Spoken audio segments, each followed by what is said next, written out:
So ಈ design ಮಾಡೋದು ಹೀಗೆ, ಫಸ್ಟ್ ಬಂದು ಬೇಸಿಕ್ ಚೈನ್ ಬಂದು ನಾನು ಪಲ್ಲು ಕಲರಲ್ಲೇ 2 ಸರಿ 4 ಚೈನ್ ಹಾಕಿದ್ದೀನಿ, ಆಮೇಲೆ ಒಂದು ಮಣಿ ಹಾಕಿದ್ದೀನಿ. ಅದಾದಮೇಲೆ ಮತ್ತೆ 3 ಸತಿ 4 ಚೈನ್, ಒಂದು ಮಣಿ, ಅಗೈನ್ 3 ಟೈಮ್ಸ್ 4 ಚೈನ್, ಒಂದು ಮಣಿ. ಸ್ಟಾರ್ಟಿಂಗ್ ಆ್ಯಂಡ್ ಎಂಡಿಂಗಲ್ಲಿ ಮಾತ್ರ 2 ಟೈಮ್ಸ್ 4 ಚೈನ್ ಬರೋ ಥರ ನೋಡ್ಕೊಳ್ಳಿ.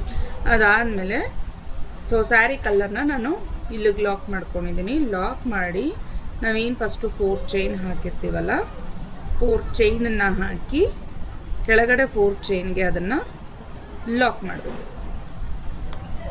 ಸೊ ಇದಕ್ಕೆ ನಾನು 6 ಎಳೆ ದಾರ 10ನೇ ನಂಬರ್ ನೀಡಲ್ ತೊಗೊಂಡಿದ್ದೀನಿ. ದಾರಾನ ಲಾಕ್ ಮಾಡಾದಮೇಲೆ 2 ಟೈಮ್ಸ್ ನೀಡಲ್ ಮೇಲೆ ದಾರ ತಗೊಂಡು ಮಣಿ ಹಿಂದೆ ಈ ಥರ ಒಂದು ದಾರ ಬಂದಿರುತ್ತಲ್ಲ, ಈ ದಾರದಲ್ಲಿ ನೀಡಲ್ ಇನ್ಸರ್ಟ್ ಮಾಡಿ ದಾರನ ಎಳ್ಕೊಂಡು 2ರಿಂದ 1, 2ರಿಂದ 1 ಮತ್ತು 2ರಿಂದ 1. ಸೊ ತ್ರಿಬಲ್ ಕ್ರೋಶೆ ಮಾಡ್ಕೋಬೇಕು. ಒಟ್ಟು 8 ಟೈಮ್ಸ್ ತ್ರಿಬಲ್ ಕ್ರೋಶೆನ ಮಾಡ್ಕೋಬೇಕು. ಸೊ ಇದಕ್ಕೆ ನಾವು ಯೂಶ್ವಲಿ ನಾವೇನು ಮಾಡ್ತೀವಿ, ನಾರ್ಮಲಾಗಿ 6 ಡಬಲ್ ಕ್ರೋಶೆ ಮಾಡಿ ಒಂದು ಮಣಿ ಹಾಕಿ ಮತ್ತು ಒಂದು 7 ಡಬಲ್ ಕ್ರೋಶೆ ಹಾಕ್ತೀವಲ್ವ. ಈ ಡಿಸೈನಲ್ಲಿ ಆ ಥರ ಬರೋದಿಲ್ಲ. ಸೊ ಇದು ಬಂದು ಕಂಪ್ಲೀಟಾಗಿ ತ್ರಿಬಲ್ ಕ್ರೋಶೆಲಿರುತ್ತೆ. ಸೊ ಮತ್ತು 4 5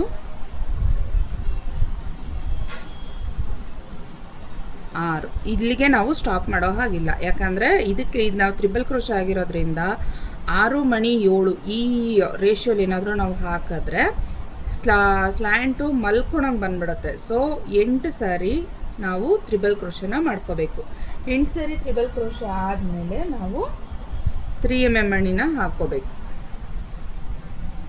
ಓಕೆನಾ? ಇದಾದಮೇಲೆ ಮತ್ತೆ 8 ತ್ರಿಬಲ್ ಕ್ರೋಶೆ.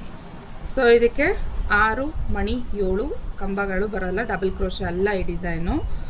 ಸುಮಾರು ಎನ್ಕ್ವೈರಿ ಬರ್ತಿತ್ತು, ಫೋಟೋ ಕಳಿಸ್ಬಿಟ್ಟು ಡಬಲ್ ಕ್ರೋಶೆನಾ ತ್ರಿಬಲ್ ಕ್ರೋಶೆನಾ ಅಂತ ಕೇಳ್ತೀರಾ. ಲೆಂತಲ್ಲೇ ಗೊತ್ತಾಗೋಗುತ್ತೆ. ಓಕೆನಾ? ಕಂಬ ಏನು ಲೆಂತ್ ಇದೆ ಅಂತ ನೋಡಿದಾಗಲೇ ಗೊತ್ತಾಗುತ್ತೆ. ಇನ್ ಕೇಸ್ ಗೊತ್ತಾಗಿಲ್ಲ ಅಂದರೆ ನೀವು ನನ್ನ ಕೇಳಿ, ನಾನು ಹೇಳ್ತೇನೆ. ಸೊ ಇದು ಬಂದು ತ್ರಿಬಲ್ ಕ್ರೋಶೆ. ಸೊ ಮತ್ತೆ 8 ತ್ರಿಬಲ್ ಕ್ರೋಶೆನ ಮಾಡ್ಕೋಬೇಕು.